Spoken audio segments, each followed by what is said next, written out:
Actually figuring out how does someone open a door? How does someone sit in a chair? See how Hilary sits?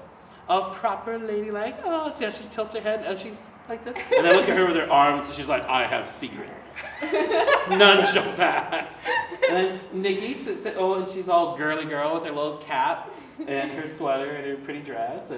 And she's like, ah. But once I give her a personality, like the Victorian psychic detective, okay, maybe not. It might require a little research or time. And that's the thing, like when you might get a script and you have to draw something out. And you're like, Victorian psychic detective, I've never been that. You know, I'm going to have to think about this and maybe use some other famous Victorian psychic detectives as models for my characters. Or I can think I can at least clothe this person by getting research on what Victorian outfits. Obviously, this isn't a Victorian outfit.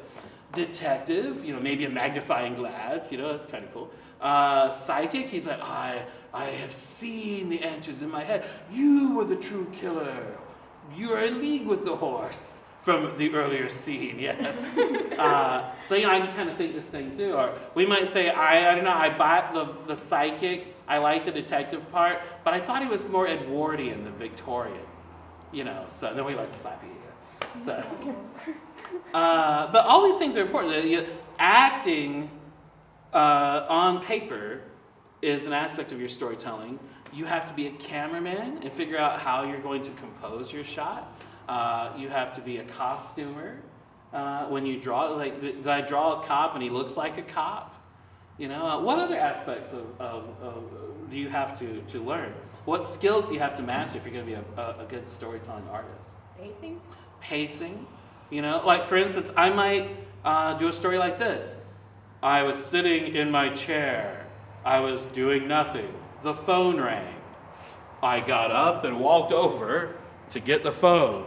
I answered it, and they said, "Come quickly, the store is being robbed and we need you, Bob Pendarvis, to solve the crime." Very good, I will be right there. I hang up the phone. I return to my seat. I change my shoes into my crime-solving shoes. And I put on my crime-solving outfit. And I check my room, make sure I put everything away. And I'm like, my keys. Where's my wallet? Oh, it's right here. And okay, I leave a note for my roommate, gone to solve the bank robbery crime.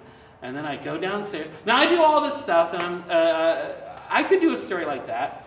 Or I could say I was sitting there in my living room, the phone rang, "Bob, we need you." Cut to me at the bank. I'm like, what seems to be the problem here?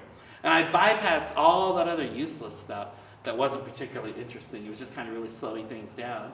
But maybe there's times in your story where you want to slow things down, and you want to luxuriate in the slowness and the details, just kind of absorb everything around you. So sometimes it's fast, sometimes it's slow. Sometimes it's exciting, sometimes it's not. Right? Right.